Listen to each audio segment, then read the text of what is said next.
Greater Visakha mayor పీఠం మీద TDP కన్నేసింది. ఇంకా కేవలం 11 నెలల పాలనా కాలం ఉన్నప్పటికీ మేయర్ పదవి తనదేనని అనిపించుకోవాలని తాపత్రయపడుతోంది. అధిష్టానం అనుమతి కూడా తీసుకోకుండానే ఈ మొత్తం వ్యవహారం చక్కబెట్టాలని స్థానిక టీడీపీ నేతలు వ్యూహరచన చేస్తున్నారు. అయితే ఈ కొద్ది కాలం కోసం అంత ప్రయాస అవసరమా అని టీడీపీలోనే ఒక వర్గం వెనక్కి లాగుతున్నట్లు తెలుస్తోంది. మొత్తానికి ఈ వ్యవహారం అమరావతి కూడా చేరినట్లు తెలుస్తోంది. ఇక వైసీపీ అయితే ఇదేం కకృతి అంటూ తిడుతోంది.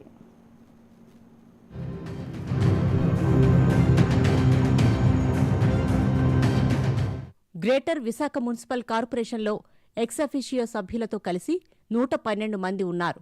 ఈ మధ్య జరిగిన స్టాండింగ్ కమిటీ ఎలక్షన్స్ సందర్భంగా చాలా మంది టీడీపీ వైపు వెళ్లిపోయారు. దీంతో 40 మంది మాత్రమే వైసీపీ పక్షాన మిగిలారు. అందువలన అవిశ్వాస తీర్మానం నోటీసు ఇచ్చి సమావేశం పెట్టించడానికి సగం మంది చాలు గనుక ఇప్పుడున్న బలం టీడీపీకి సరిపోతుంది. కానీ మేయర్ను గద్దె దించాలంటే మాత్రం 3/2 మెజార్టీ కావాలి. అంటే 112 బలంతో 75 మంది ఓట్లు వేయాల్సి ఉంటుంది. కానీ టీడీపీకి ఇప్పుడున్న సంఖ్యాబలం 70. ఆ విధంగా మరో 5గురిని లాక్కోవాల్సి ఉంటుంది. దీనికి పార్టీ ఒప్పుకుంటుందా అన్న ప్రశ్న మొదలైంది.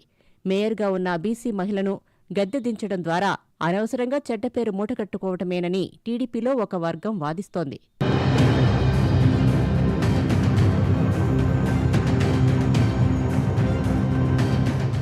ప్రస్తుత వైసీపీ మేయర్ హరివెంకట కుమారి పదవి చేపట్టి 4 సంవత్సరాలు పూర్తయ్యాయి. చట్ట ప్రకారం 4 ఏళ్ల తర్వాతనే అవిశ్వాస తీర్మానం ప్రవేశపెట్టే అవకాశముంది.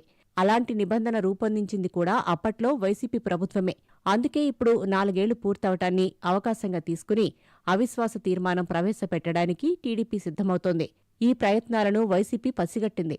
అందుకే మాజీ మంత్రి, ఉత్తరాంధ్ర రీజనల్ కోఆర్డినేటర్ కన్నబాబు తాజాగా విశాఖలో కార్పొరేటర్లతో సమావేశమయ్యారు. ఎట్టి పరిస్థితుల్లోనూ పార్టీని వీడొద్దని, భవిష్యత్తు బాగుంటుందంటూ వారందరికీ భరోసా ఇచ్చారు. ఎలాగైనా కార్పొరేషన్ను కాపాడుకుంటామని కన్నబాబు ధీమా వ్యక్తం చేశారు. 4 ఏళ్లు పూర్తయిన సందర్భంగా చట్టపరంగా 4 సంవత్సరాలు దాటిన తర్వాత అవిశ్వాస తీర్మానం పెట్టొచ్చు అనే ఒక నిబంధన అనుగుణంగా ఈరోజు అవిశ్వాస తీర్మానం పెట్టడం కోసం ప్రిపేర్ అవుతున్నారని, దానిలో భాగంగానే మా కార్పొరేటర్లు కొంతమందిని తెలుగుదేశం పార్టీలో జాయిన్ చేసుకోవడానికి వారు ఏర్పాట్లు చేసుకున్నారని సమాచారం ఉంది. రోజులు ఎప్పుడూ ఒకేలా ఉండవు. ఇవాళ తెలుగుదేశం పార్టీ కూటమి ప్రభుత్వం అధికారంలో ఉందని చెప్పి ప్రజాప్రతినిధుల్ని చులకనగా చూస్తే అది మంచి పద్ధతి కాదని చెప్తున్నాం. మళ్ళీ మరొకసారి చెప్తున్నాం, కొంతమంది మా కార్పొరేటర్లకి ఫోన్లు చేసి బెదిరిస్తున్నారని కూడా కొంతమంది 2-3 కార్పొరేటర్లు చెప్పారు. బెదిరింపులకు లొంగిపోయేది ఎవరు వైఎస్ఆర్ పార్టీలో ఉండరు. మీరు ప్రలోభాలు పెట్టి తీసుకెళ్తే మీకే నష్టం జరుగుతుందని కూడా చెప్తున్నాం. ఖచ్చితంగా విశాఖపట్నం ఈ కార్పొరేషన్ ఆ రోజు ప్రజాభిమానంతో వైఎస్ఆర్ పార్టీ కౌన్సిల్ ఏర్పాటైంది. తప్పకుండా దీన్ని కాపాడుకుని తీరుతామని చెప్పి గట్టిగా చెప్తున్నాం. మొత్తానికి మేయర్ పీఠాన్ని లాక్కునే ఆలోచనను టీడీపీ ఆచరణలో పెడుతుందా? బీసీ మహిళను దించామన్న అపవాదు వద్దనుకుంటుందా? లేదా ఎలాగైనా విశాఖ నగరం మీద ఆధిపత్యం సాధించడానికి శ్రమిస్తుందా అనేది మరికొద్ది రోజుల్లో తేలిపోతుంది.